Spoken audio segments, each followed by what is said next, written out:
பன்னீர் role ரெசிபிக்கு ஒரு பவுலில் நான் பன்னீரை க்யூப்ஸாக சாப் பண்ணிவிட்டு அது கூட 2 டீஸ்பூன் தயிர், வத்தப்பொடி, கரம் மசாலா, உப்பு இதெல்லாம் ஆட் பண்ணிவிட்டு ஒரு 15 நிமிஷம் நம்ம ரெஸ்ட் பண்ண விடுறோம்.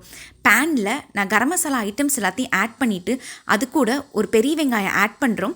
வெங்காயம் இந்த அளவு குக் ஆனதுக்கப்புறம் இது கூட தக்காளி ஆட் பண்ணுறோம். இஞ்சி பூண்டு பேஸ்ட் ஆட் பண்ணுறோம். இஞ்சி பூண்டோட பச்சை வாசனை போனதுக்கப்புறம் இது கூட கேப்சிகம் சாப் பண்ணதை ஆட் பண்ணுறேன். மசாலா ஐட்டம்ஸ் எல்லாம் ஆட் பண்ணிவிட்டு மசாலாவோட பச்சை வாசனை போகிற வரை நம்ம நல்லா குக் பண்ணுறோம். இது கூட நான் தண்ணி ஆட் பண்ணுறேன். எண்ணெய் நல்லா பிரிஞ்சு வந்ததுக்கப்புறம் நம்ம மேரினேட் பண்ண பன்னீர் இதில் ஆட் பண்ணுறோம்.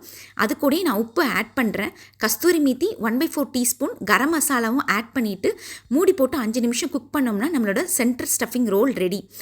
சப்பாத்தியில் நான் மயோனஸ் ஆட் பண்ணிக்கிறேன்.